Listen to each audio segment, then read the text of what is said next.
I want to show you this quilt in a few minutes, but first I wanted to show you this quilt and how it's hung on the wall.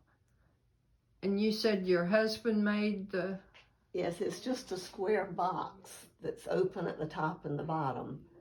And then you just push the quilt up through the top of it and fan it out so it hangs there. Okay, I can see how that is. All right. We're about to show you the quilt, but I wanted you to see how the box is made, because you might like to make one yourself.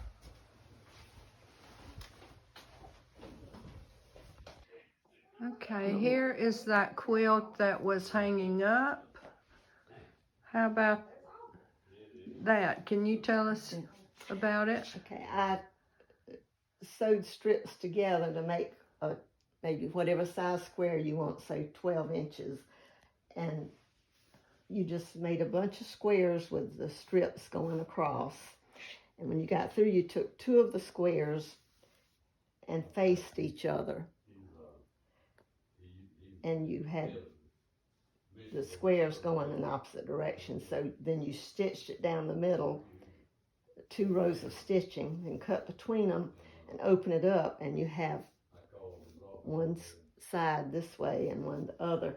And you have, I should have looked to see where that other one was that matches this. And then the border around it? That's just leftover scraps. They're different widths. In fact, I sewed some together in rows and then just stitched rows together and then cut them apart the length I needed. Well, that's a beautiful quilt. Let's see another one. You want to go ahead and do the one under here? Mm-hmm.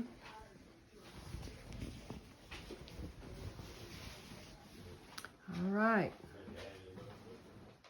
What about this one? Can you tell me? Let me wait just a second. A minute. Just hung it over the back of a chair. Okay, here's a smaller one. She says that she just hung on the back of a chair. Beautiful. One Here, is a cathedral window. Cathedral window quilt is the one in the back. And then is that a wedding ring? I think it's, I think it may be Drunkard's Path. I'm not sure. My mother started this quilt. I was born in 1941, and she made this top before I was born. But it was during the Depression, and she ran out of the red border around it. And so she gave it to me a couple of years before she passed away and said, "Why don't you finish this quilt?" So I ended up ripping off the border and just buying new fabric to go, so I would have enough to finish it. To go all the way around. And I finished it finally. So. Well, that's beautiful. And good to have something that your mother started. Wait just a minute. Now. Okay, here's another quilt. This was another quilt I made because of my mother. She had an alteration shop, and she did alterations and reweaving. And her shop was in the back of a men's shop where they sold, a lot of times they'd have sales on their shirts, and men would buy long sleeve shirts and want the sleeves cut off short. So she had 2 grocery bags full of cut off sleeves off new shirts. And when she passed away, as she had always said, she was going to make a quilt out of it, and she never did. So after she passed away, I ended up making it it's made out of shirt sleeves that were cut off of new shirts. Interesting. And then you stitched it in the middle. Yeah, this was just tied, but I've used it a lot, this quilt a lot, so they've kind of, like with embroidery floss, I think is what I used to tie it off in the middle. Okay, thank you. Hand quilted the border and so forth. So. Yes, oh, that's different. And, what's it called? Sunbonnet Sue and Sam, I think. Sunbonnet Sue and Sam, maybe? Yeah, I think's the name of it. That's a twin size quilt I made years ago for my daughter's room when she was still home. And another interesting piece that it's hanging from. Yeah, it's just a wall, a quilt holder that hangs on the wall. Okay, that's pretty. And then we're coming down to the bed for this one. And that was just something I decided to throw together one day. Okay, it's pretty. Reversible quilt, just a fringed one that's just a scrap quilt. And I did the reverse side in primary colors and the top side in pastels. Okay. And you can explain this one. This is a star quilt that you made, right? After I made one. Yes, you told me how to make this one. In fact, if you would like to make one similar to this, you can watch my earlier video on how to make this star quilt. The directions are there on the video for you. This is beautiful. Will we show the other side? Yes.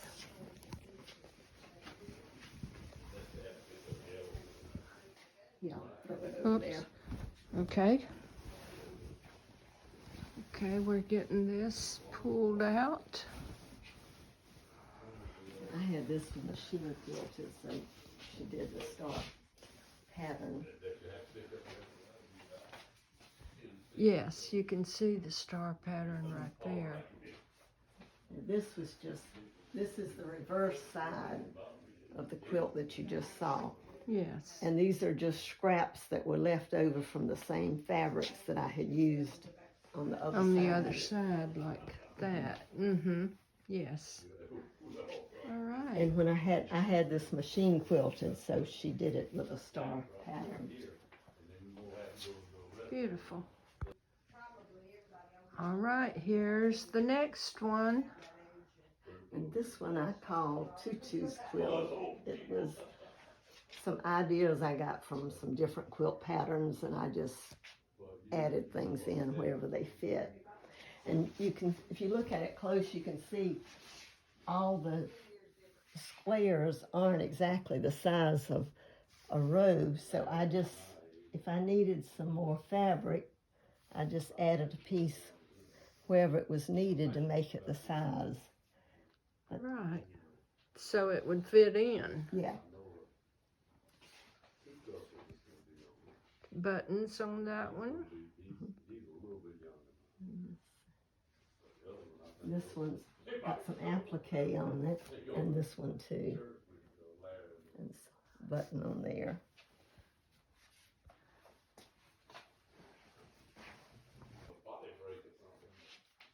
Okay, this is another jean quilt. And the other jean quilt that you saw, I had fringed it on this side, sewed the squares together so it was fringed here, where this one is fringed on the jean side. Yes. So it's just another reversible quilt. All right. All right, here is another interesting quilt holder. This is called Floral Fancies quilt, and I made this for my first granddaughter. And the fabric that I used in the squares, this was all fabric I had saved from when I made her clothes when she was small, and I used them in the quilt, so she'll have some memories of that. Yes. And so I plan to give it to her someday after she gets a home of her own. It's beautiful. All right, and here's the last one downstairs. A star sampler quilt.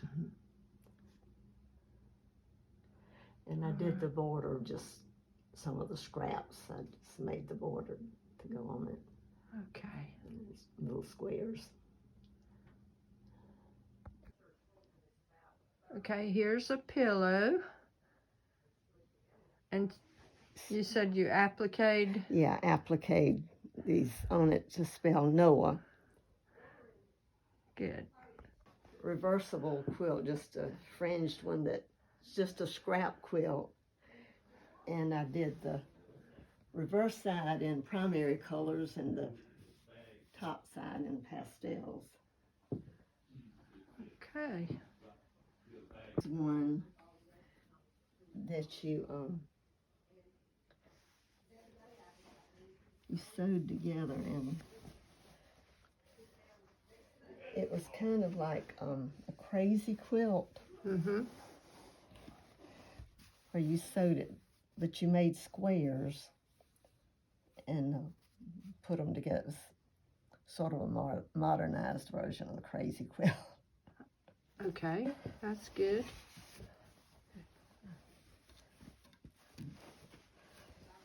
And this was the first quilt that I ever quilted in the ditch on it. So you really can't see the hand quilting it. Everything is right in the seam. Right. Beautiful colors. That it's tied. All right, and here's another quilt.